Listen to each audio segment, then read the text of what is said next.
Amén. Abran su Biblia, por favor, en Primera de Juan, capítulo 3. Hoy, con la gracia de Dios, terminaremos el capítulo 3 de Primera de Juan.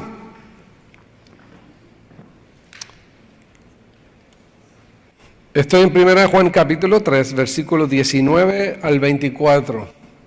Esta es una sección a veces compleja de predicar. Ha sido desafiante estudiar este pasaje y espero poder comunicar fielmente la Escritura, pero también de una manera desafiante a nuestras vidas y a nuestros corazones, que podamos sacar de aquí alimento sólido para nuestros corazones. Primera de Juan capítulo 3, versículos 19 al 24. Voy a darle lectura. Dice: en esto conocemos que somos de la verdad y aseguraremos nuestros corazones delante de Él. Pues si nuestro corazón nos reprende, mayor que nuestro corazón es Dios, y Él sabe todas las cosas. Amados, si nuestro corazón no nos reprende, confianza tenemos en Dios. Y cualquiera cosa que pidiéremos, la recibiremos de Él, porque guardamos sus mandamientos y hacemos las cosas que son agradables delante de Él. Y este es su mandamiento, que creamos en el nombre de su Hijo Jesucristo y nos amemos unos a otros como nos lo ha mandado. Y el que guarda sus mandamientos permanece en Dios y Dios en él. Y en esto sabemos que Él permanece en nosotros por el Espíritu que Él nos ha dado.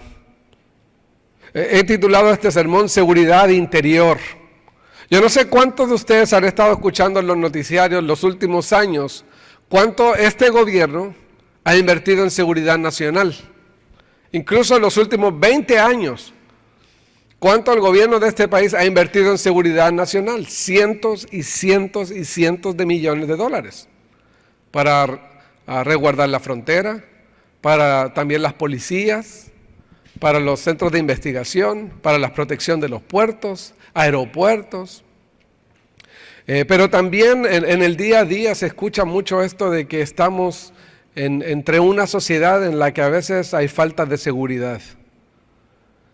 Tal vez la mayoría de nosotros que venimos de países de Latinoamérica lo sentimos mucho más, porque allá hay mucho más inseguridad, violencia doméstica del día a día, escuchamos de balaceras en diferentes lugares, asaltos, criminales, narcotráfico, secuestros, robos, asaltos, entran en nuestras casas, roban nuestros autos, roban nuestros hijos. Y hay un sentimiento en general de inseguridad. Pero esta inseguridad que a veces experimentamos en la vida diaria no es comparable con esa inseguridad que hay respecto de la eternidad. Y hay algo interesante que el apóstol Juan quiere hacer aquí, al cerrar este capítulo. Porque él ha venido hablando de diferentes asuntos que tienen que ver con la vida espiritual. Y quiero que leamos el contexto, nada más para recordar lo que estudiamos el domingo pasado. Porque esto obviamente se conecta con el versículo 19, que es la sección de esta semana. Versículo 16. En esto hemos conocido el amor, en que Él puso su vida por nosotros. También nosotros debemos poner nuestras vidas por los hermanos. Pero el que tiene bienes de este mundo y ve a su hermano tener necesidad y cierra contra él su corazón, ¿cómo mora el amor de Dios en él? Hijitos míos, no amemos de palabra ni de lengua, sino en hecho y en verdad. En esto conocemos que somos de la verdad. ¿A qué se refiere Juan con ese singular que está allí? Obviamente él está conectando el pasaje. Y si usted estuvo el domingo pasado y usted escuchó y leyó y dice que yo ponga mi vida por mis hermanos en la fe, de la misma manera que Cristo puso su vida por nosotros, y usted escuchó eso y dijo, no, yo estoy lejísimo de ese tipo de amor. Y si leemos los otros capítulos anteriores, usted se va a dar cuenta que hay unos mandatos aquí de Juan, que vienen directamente del Señor, que son blanco y negro, que no son grises. Juan no es de matices, él es blanco, negro. Bien directo, bien firme. Y a veces al leer todos estos mandamientos, uno termina con un peso diciendo, estoy tan lejos. Estoy tan lejos del ideal de la vida cristiana. Y a veces uno tiende a pensar, ¿y hay esperanza para mí? ¿Hay seguridad para mí, para un pecador tan grande como yo? Y sí la hay. Sí la hay, y es lo que está haciendo el apóstol Juan aquí. Les quiero contar la historia de un gran hombre de Dios, Jonathan Edwards. No sé si algunos han escuchado. Es para muchos el teólogo más grande de los últimos 3 siglos que ha nacido en este país, o que al menos ministrado en este país.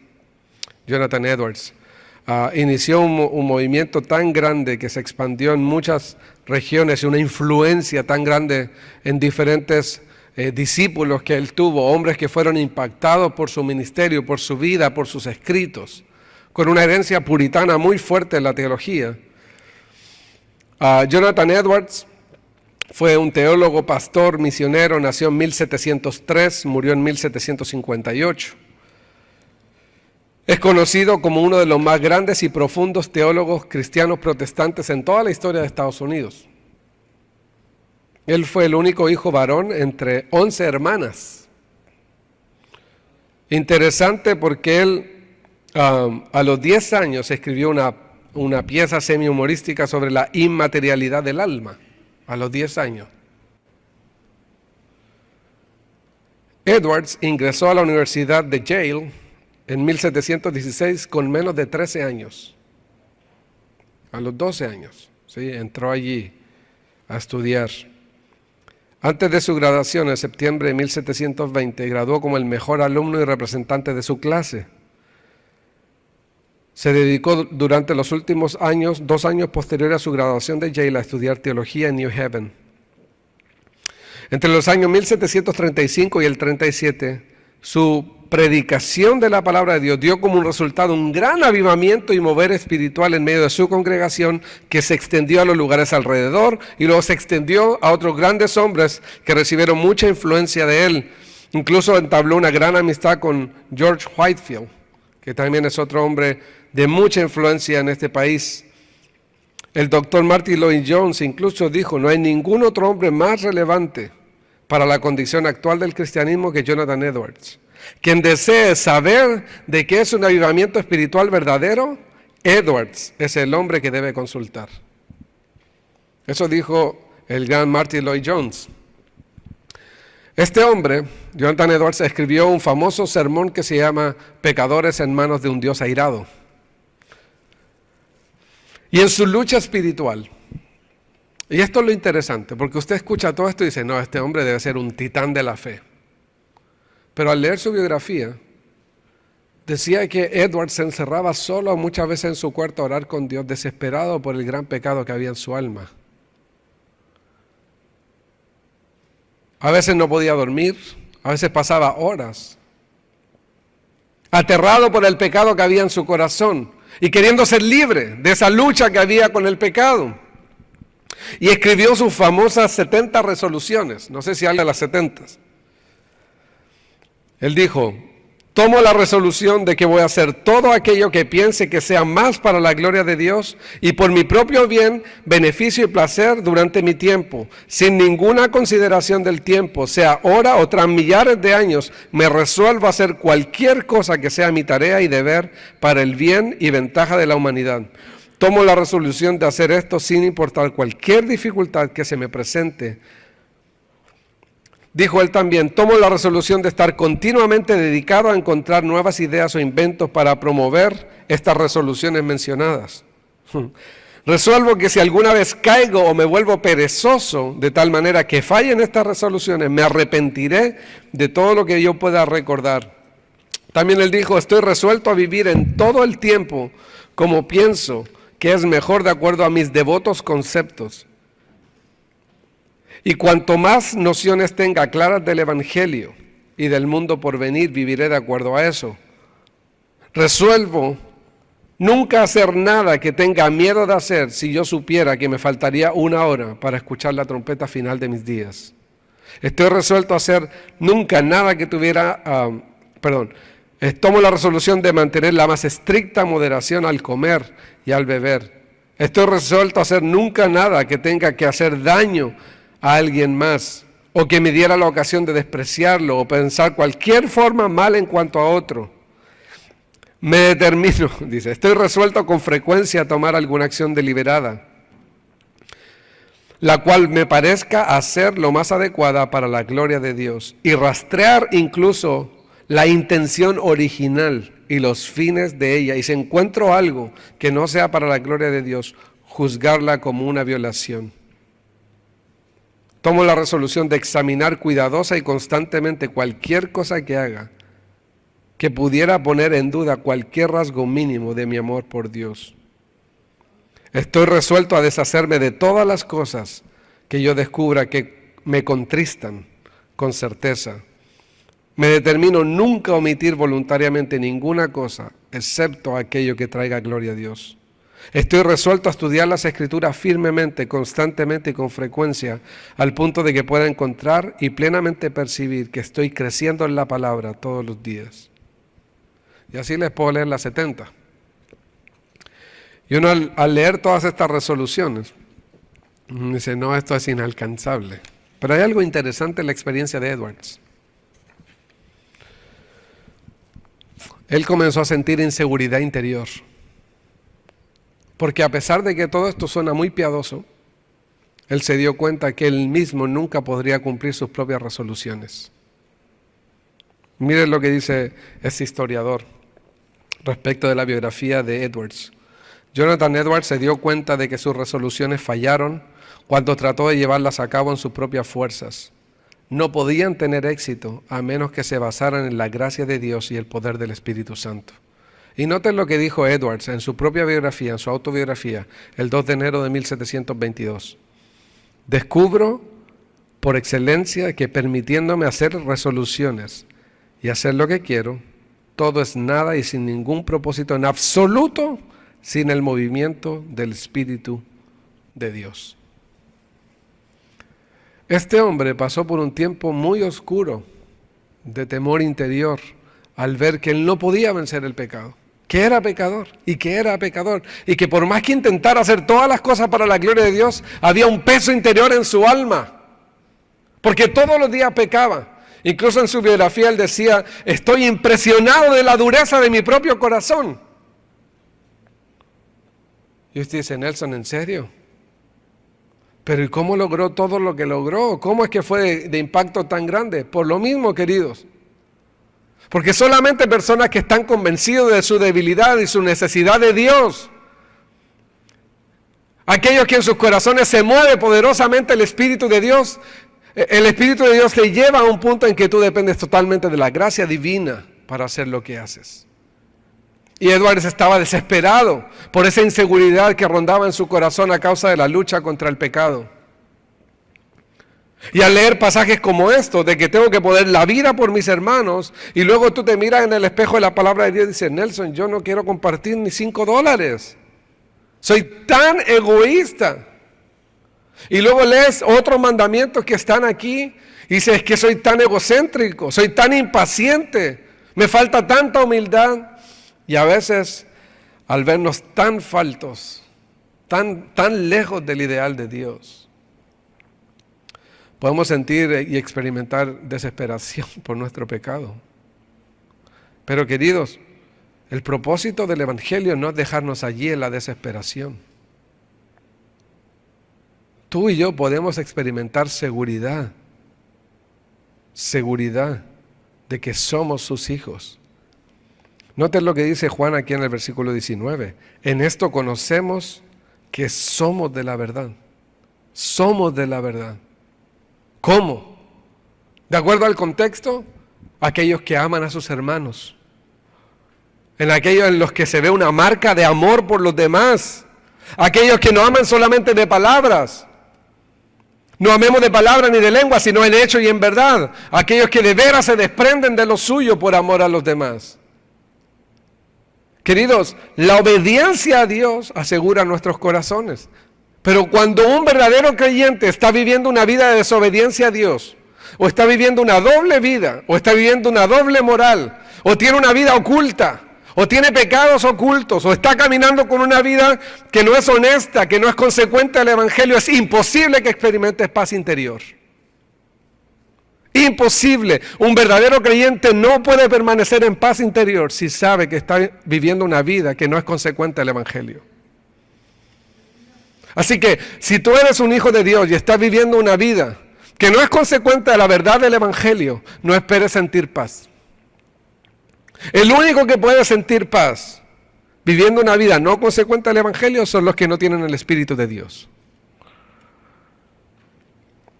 Si tú dices, Nelson, yo no obedezco a Dios y ni me importa, y me siento tranquilo y yo me voy a dormir tranquilo, el Espíritu de Dios no está en ti. Pero, si tú estás viviendo una vida que no es consecuente con la verdad de Dios, el Espíritu Santo de Dios no te dejará tranquilo. Jonathan Edwards pasó por ese periodo en donde comenzó a entender que la victoria en la vida cristiana no estaba en la fuerza de sus resoluciones, sino en el poder del Espíritu de Dios obrando en él. Que las resoluciones, aunque sus resoluciones son buenas, son profundas, son verdaderas, el poder no estaba en la fuerza de Jonathan Edwards. El poder para vivir una vida de obediencia estaba en el poder del Espíritu de Dios obrando en Jonathan Edwards. Y si usted quiere experimentar seguridad interior, usted debe reconocer que un creyente nunca estará en paz en su corazón viviendo una vida de desobediencia a Dios. Nunca. No esperes vivir una vida de pecado y dormir tranquilo en las noches. ¿Sabes que en mis años de pastor, cuando a veces los creyentes están viviendo problemas de ansiedad profunda en su alma, después de descartar razones médicas obvias como problemas de tiroides o asuntos hormonales que a veces son periodos en los cambios de vida, mi siguiente investigación siempre es ¿cómo está tu vida con el Señor? ¿Hay algún pecado que tienes que confesar? ¿Hay alguna cosa que está ahí dentro de ti que no te deja tranquilo y que quizás te está resistiendo por un periodo de tiempo a la obra del Espíritu de Dios? Queridos, cuando Juan dice aquí, en esto conocemos que somos de la verdad y aseguraremos nuestros corazones delante de Él, es que si tú quieres de veras poder vivir con la seguridad plena en tu día a día, de estar caminando con Cristo, no puedes tener una doble vida. El Espíritu de Dios no te dejará vivir un tiempo de hipocresía. O lo confiesas o Dios te exhibe. Y si Dios exhibe tu pecado, no es para destruirte, es para liberarte. Es para liberarte.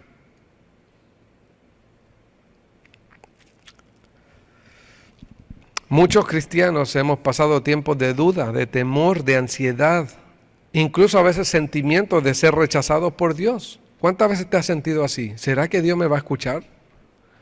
¿Será que después de tanta infidelidad, será que después de tanto pecado, será que después de haber hecho esto o aquello, Dios me puede recibir una vez más? ¿Será que Dios me puede perdonar? Y tengo esta pregunta, ¿qué sucede dentro de ti cuando pecas? ¿Tu conciencia te reprende, sí o no? Si tú dices, ¿sabes qué, Nelson? Yo puedo andar tranquilo haciendo lo que a Dios no le agrada y no pasa nada. ¿Hay seguridad interior en tu alma de que estás viviendo los propósitos de Dios? ¿O tu corazón hoy te está reprendiendo o lleva un tiempo Dios a través del Espíritu Santo reprendiendo, hablando a tu conciencia de que hay algo que necesitas arreglar, confesar, liberarte en tu vida? Nunca tendrás confianza plena. ¿Sabes qué? Un cristiano cuando está viviendo una doble vida es del tipo de cristianos que dicen, no entres en mi vida. Pastor, no me pregunte de mi matrimonio. No vengan a mi casa. No entren a mi teléfono. No entren a mi computadora. No me pregunte cómo gasto el dinero. Empiezan a elevar muros, porque su hipocresía les impide ser honestos, ser genuinos.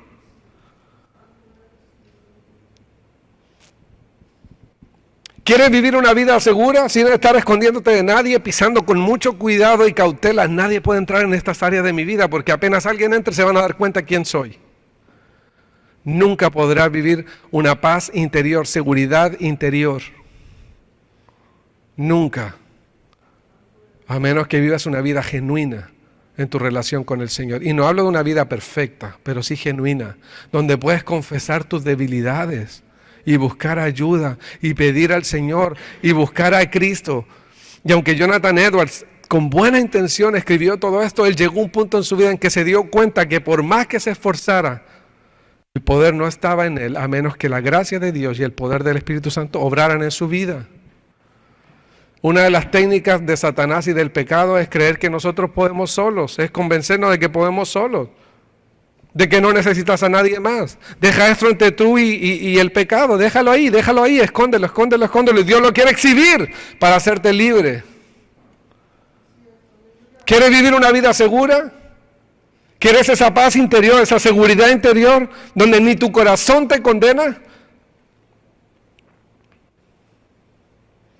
Tienes que vivir una vida genuina a los valores del Evangelio que profesas con tus labios. Nunca, y te lo repito una vez más, nunca podrás vivir esa seguridad y experimentar esa seguridad interior que tú le dices a alguien, querido, entra aquí está, entra a mi vida, no hay problema, ven, golpea y pregunta cómo está mi matrimonio. Y si encuentras algo que yo necesito cambiar y crecer, gloria a Dios, crecemos juntos para su gloria. No edifiques muros que aumenten, incrementen tu hipocresía, derríbalos para que otros creyentes maduros entren en tu vida y te ayuden a salir de allí y crecer y que experimentes esa paz. Noten el versículo 21, si nuestro corazón no nos reprende, confianza tenemos en Dios. Confianza tenemos en Dios. ¿Qué pasa cuando pecas? ¿Te habla tu conciencia? Juan ha hablado de la vida cristiana en términos muy absolutos en su carta, ¿verdad? En tonos blancos y negros, en términos radicales, firmes, que pudieran llevarnos a un lugar incorrecto, nos pudieran llevar a la desesperación. Pudieran llevarnos a la desesperación. O llevarnos al fariseísmo. Yo puedo, yo voy a obedecer, No, querido. Cuando Juan habla así de absoluto es para que te des cuenta que solo una vida cristiana así es posible en el poder del Espíritu de Dios. Nosotros no amamos a los hermanos para llegar a ser hijos de Dios. Amamos porque ya somos sus hijos. Recuerden eso. Ese es el mandamiento que estaba en el contexto. Ahora, hay una prueba externa aquí para que tú y yo experimentemos esa seguridad. En esto lo conocemos, en esto sabemos, en singular, que somos de la verdad.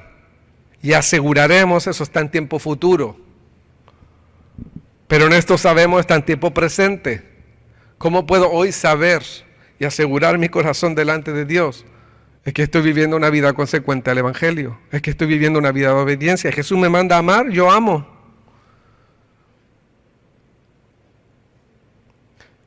Si vivimos vidas consecuentes al Evangelio, yo te garantizo que podrás vivir una vida en paz interior y no necesitarás vivir una vida de temor, edificando muros para proteger tu pecado. Se puede ser transparente, no perfecto, pero se puede ser transparente, se puede ser genuinos.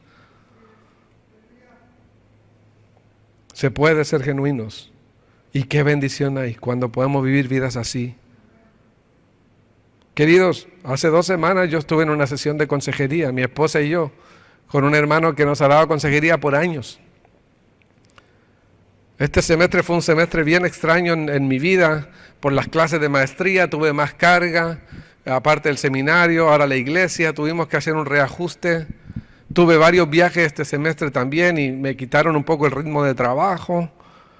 Y sentimos esa tensión y fuimos donde nuestro consejero, para que Él nos ayude.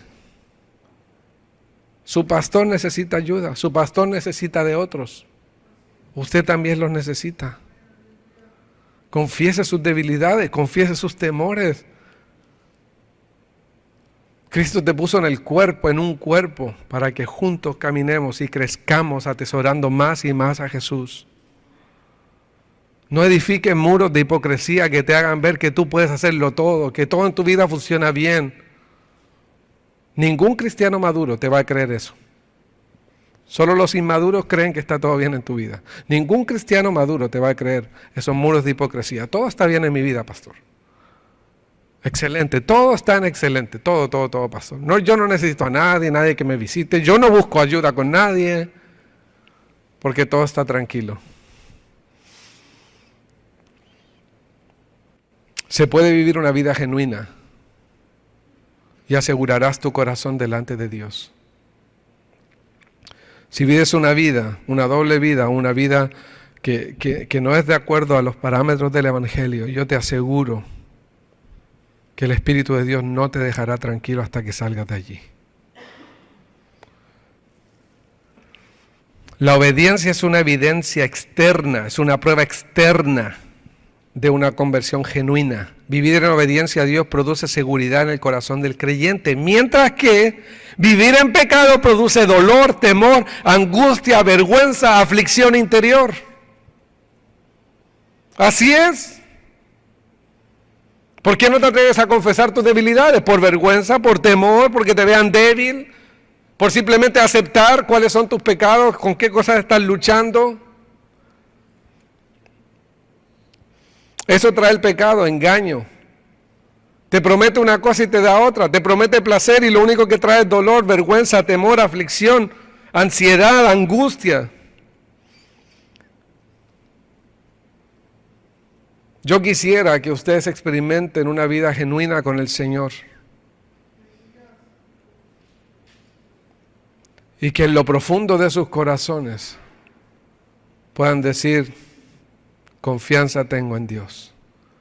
No soy perfecto. No. Pero sí soy genuino. Acepto mis debilidades. Corro a Cristo en mis debilidades. Llamo a mis hermanos para que ellos me ayuden. Oren por mí. Caminen conmigo. Me enseñen a aquellos que han caminado más que yo. Pregunta para ti. ¿Qué haces cuando tu conciencia interior te reprende o te condena? ¿Qué haces? Cuando el Espíritu de Dios está hablando allí a tu corazón. Y está tu corazón ahí diciéndote: eso es envidia, eso es envidia, eso es envidia, esos son celos, eso es lujuria, eso es egoísmo, eso es adulterio, eso es fornicación. ¿Qué haces? ¿Tiendes a acallar esa conciencia interior?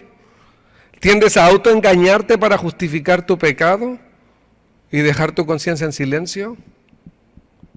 ¿O eres de los que dice: ¿sabes qué, Señor? Es cierto, tu Espíritu me está hablando y voy a confesar mi envidia como envidia, punto? No voy a decir: no, pastor, es que no es envidia, lo que pasa es que como siempre fui pobre, de vez en cuando como que yo quisiera tener lo que otros tienen, pero no es con un mal... No, querido, si vas a confesar, es tal como Dios lo ve. Acepta las cosas tal como Dios lo ve y Dios te dará la gracia para salir de allí, te dará la libertad y experimentarás la libertad en tu interior. Pero ¿cómo eres tú normalmente cuando Dios está hablando a tu conciencia a través del Espíritu de Dios? ¿Tiendes a huir? ¿Tiendes a alejarte? ¿Tiendes a esconderte? ¿A levantar muros más altos para que nadie entre en tu vida? Dios no quiere eso para ti. Y nunca estarás libre si haces eso. Nunca. El Espíritu de Dios no te dejará libre. El pastor Tim Keller dijo esta cita: el pecado más destructivo en tu vida en este momento es aquel sobre el cual estás más a la defensiva. El pecado más destructivo en tu vida en este momento es aquel sobre el cual estás más a la defensiva. ¿En cuál área de tu vida no quieres que nadie entre? ¿Qué tipo de preguntas normalmente tiendes a huir?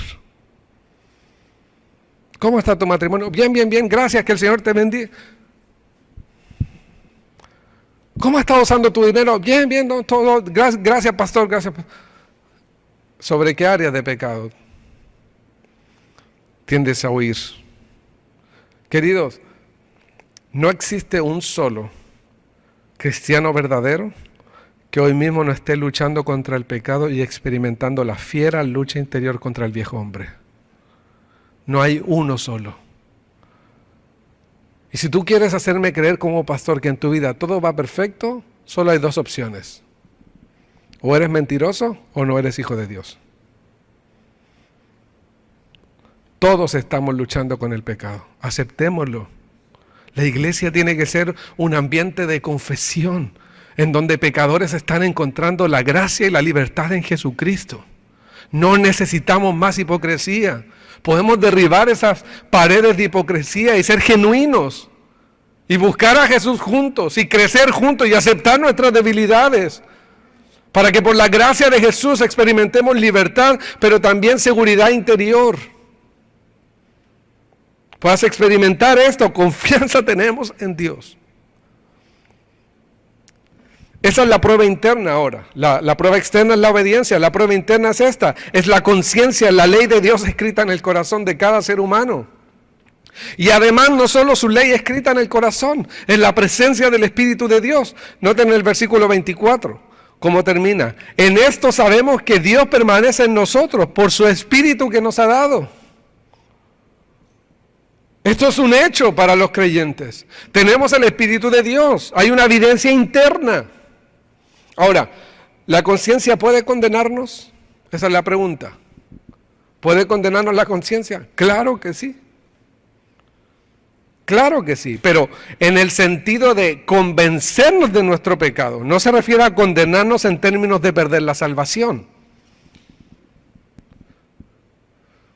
No, se refiere me refiero al punto de que la conciencia es usada por Dios a través del Espíritu Santo para convencernos de nuestro pecado. Y es bueno que esto suceda. El comentarista Arthur Collins dice esto: las ocasiones en que nuestro corazón nos reprende, generalmente es saludable que esto suceda. En especial cuando hemos pecado, porque es el método que usa el Espíritu Santo para llamarnos la atención y encaminarnos hacia Dios. Supongamos el caso de que un creyente cometa pecado. Es muy probable que el Espíritu le reprenda. Y esto es una bendición, porque es prueba de su salvación. Dios no reprende a los que no han nacido de Él. Dios no reprende a los que no han nacido de Él. Así que, como te dije, estás luchando con el pecado, sientes esa lucha interior, que está fiera, que hay veces que ahí está tu viejo hombre, y te sientes contristado por el pecado. Ese es el Espíritu de Dios y es una bendición. Es una bendición que experimentes eso. Y si no lo estás experimentando, quizás esa es una evidencia de que tú no eres de los suyos. No hay ningún cristiano verdadero que hoy mismo no esté luchando contra el pecado. Ahora, ¿tu corazón te condena? Juan añade algo aquí. Mayor que nuestro corazón es Dios y Él sabe todas las cosas. Querido, teme a Dios, teme a Dios, teme a Dios. Él conoce todas las cosas.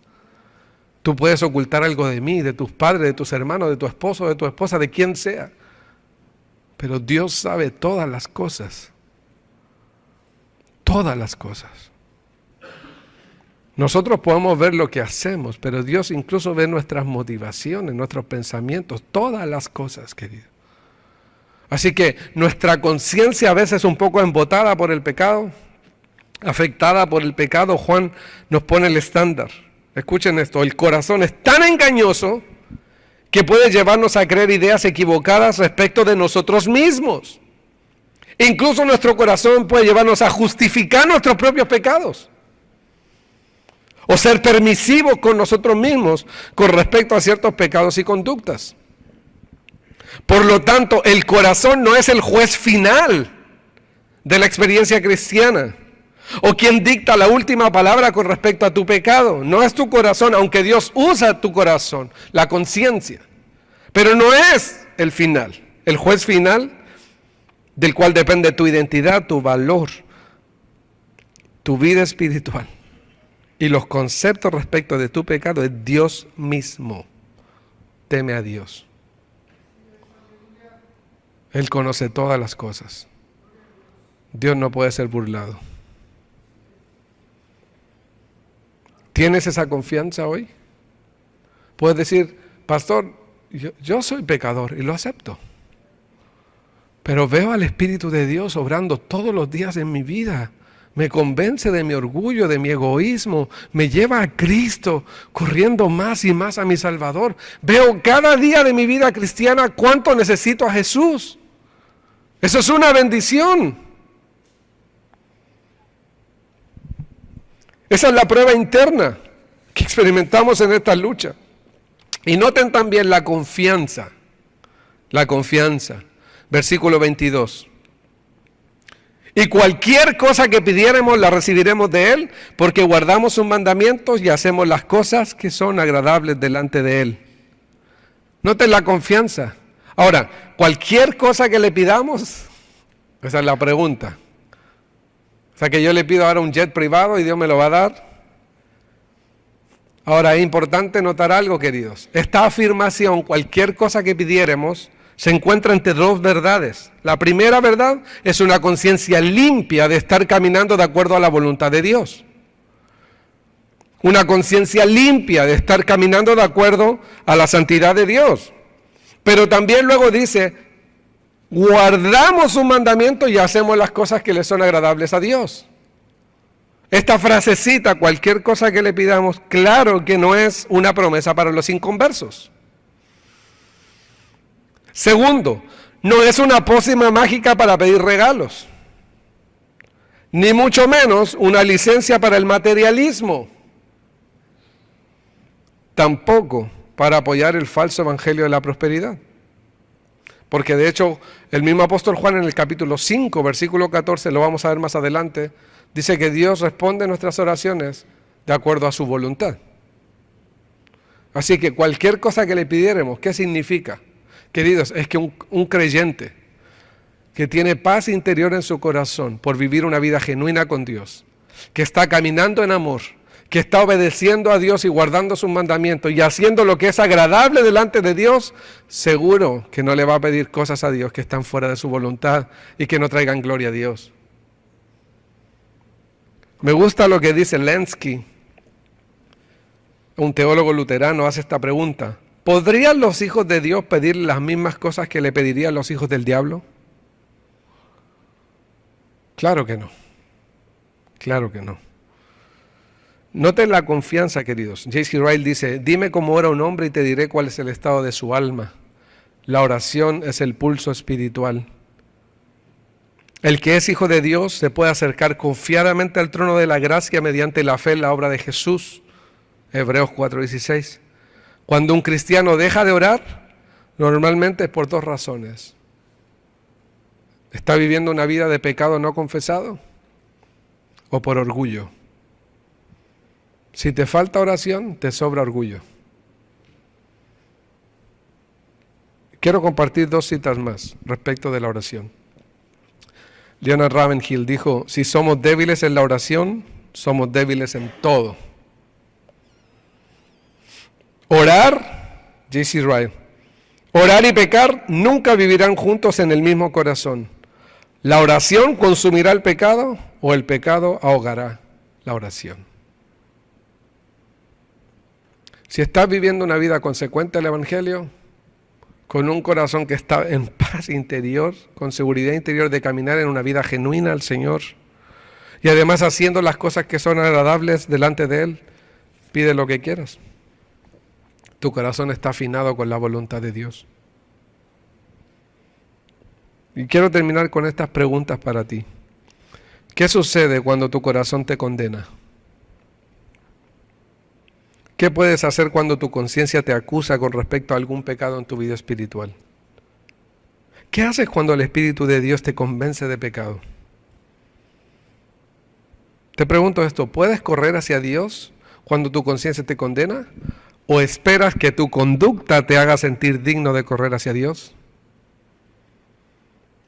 Si Dios hoy te está convenciendo de un pecado, queridos, hoy mismo es el día de confesarlo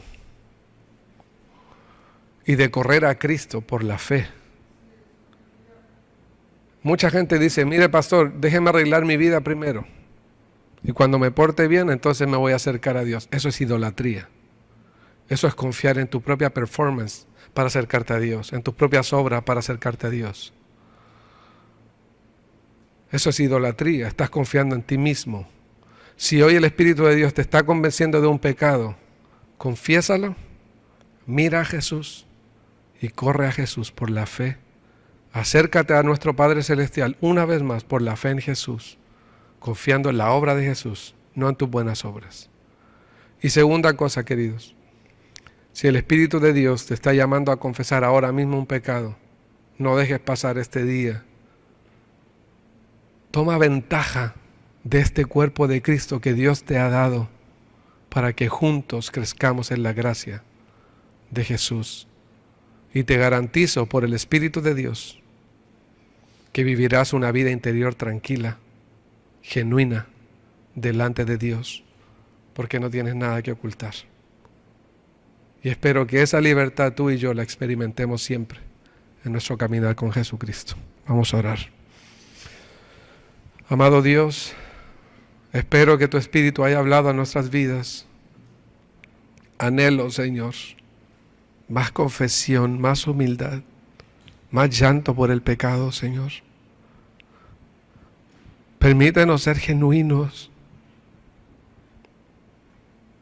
por tu misericordia, Señor. Permítenos caminar